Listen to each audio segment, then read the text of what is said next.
Bayan ka shigo cikin ChatGPT, sai ka zo ka danna Explorer GPT ɗin nan, gashi nan. Sai ka zo ka danna nan, ka yi searching ɗin Canva. Yauwa gashi nan, wannan za ku shiga, kar ku shiga sauran, gashi nan. Wannan ne asalin Canva, gashi nan za ku ga yana da 11 million plus. Sai ku danna kansa. Bayan kun danna, za ku ɗan jira ya ɗan yi searching duba da matsalar mu na network na MTN. Sai ka zo ka danna start chat ɗin nan, start chat. Bayan ka danna start chat, sai ka ɗan yi haƙuri ya buɗo. Wani lokacin network ne.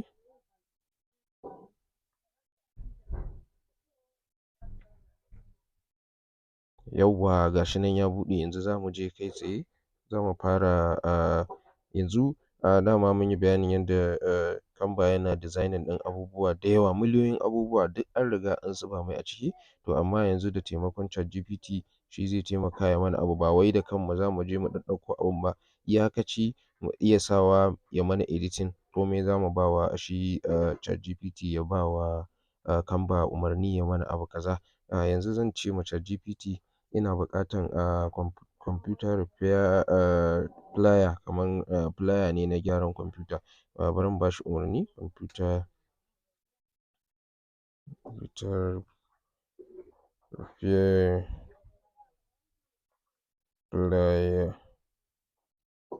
plier template.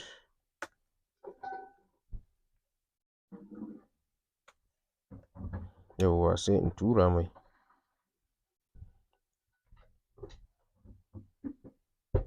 Yauwa gashi nan. Yanzu kun gani shi yanzu haka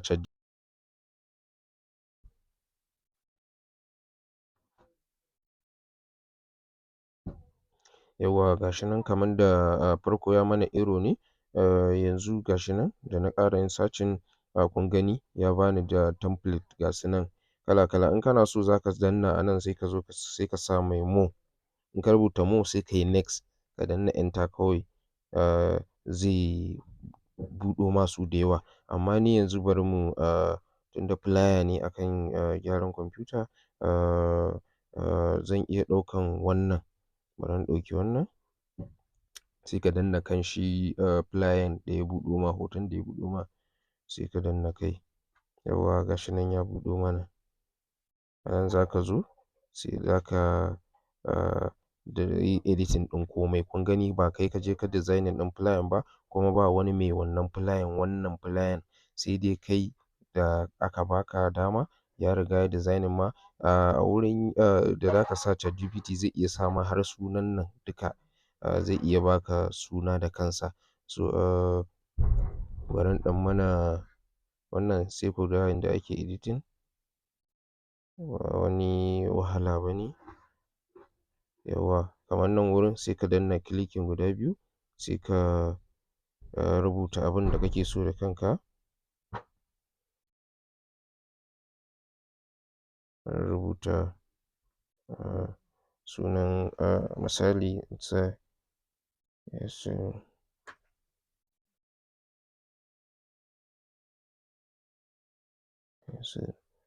GPT.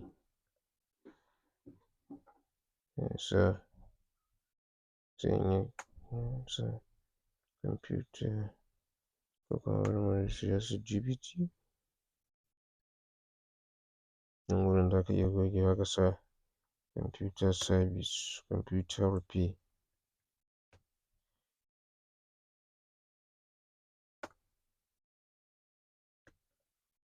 Yauwa sai kana so za ka yi rage mai size saboda kar ya ma wannan, kar ya cika wurin ya ɓata ma aiki. Da kanka za ka rage. Sannan a nan wurin za mu iya rubuta wani abu ko mu ce services, abin da muke aiki a kai. Services. Services. Ɗan gangaro da shi. Ya mana ko a nan haka. Yauwa sai yanzu nan shi ma in yi editing. In sa duk one by one. So number one ɗinmu zan sa mana kaman Windows installation.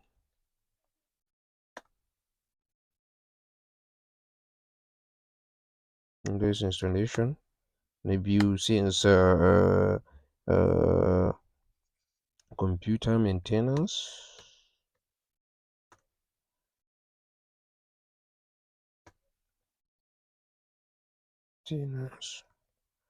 Sa hardware repair.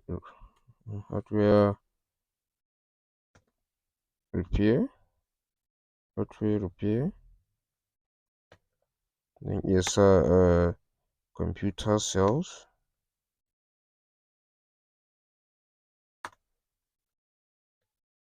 Duk a nan kun gani za ka tallata shi hajanka kenan. Kaman nan bari in ɗan matso da shi ya ɗan yi haka, yawwa. Sannan za ka iya sawa a nan wurin, sai ka iya sa number ka.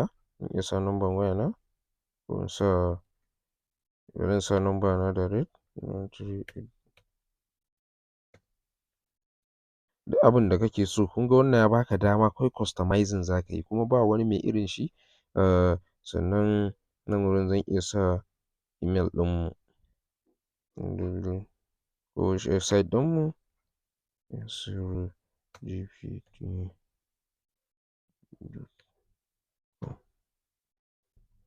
Yawwa, duk abin da kake so. In ka ga dama wannan hoton ma za ka iya canja shi. Wannan hoton za ka iya canja shi. Shi yanda ake canja shi, za ka zo nan wurin, za ka sa upload. In ka yi upload, za ka zo nan wurin,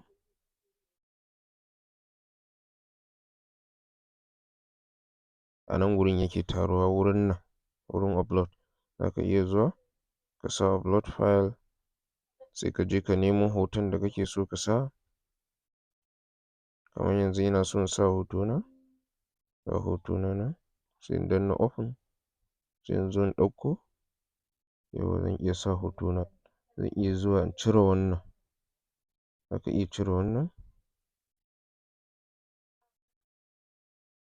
Za ka iya goge shi a wurin, sai ka ɗauko naka kamar yanda na ɗauko, sai ka zo ka sa naka a wurin.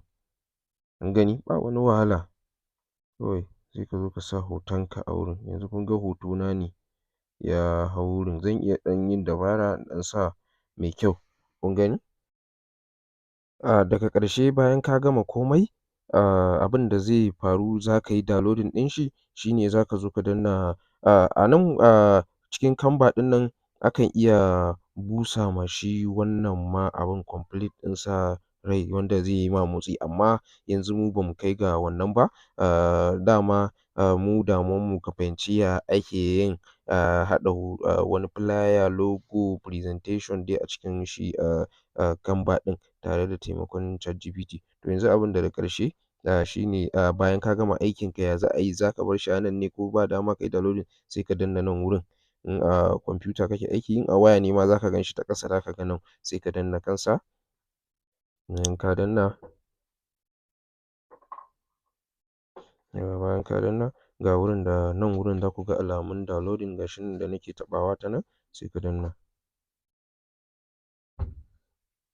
Yawwa, sai ka danna kai, ka duba aikinka ya yi kyau ko bai yi ba. Yawwa, kun gani? Ga shi nan wannan flyer mu ya haɗu. To a haka za ka haɗa flyer masu kyau da yawan gaske, suna nan. Ko da kuɗi ne in kana nema, waƴansu za su iya ce ma, don Allah muna so ka ɗan haɗa mana flyer ko logo dai da sauransu. Za ka iya zuwa direct ta nan, ba ruwanka.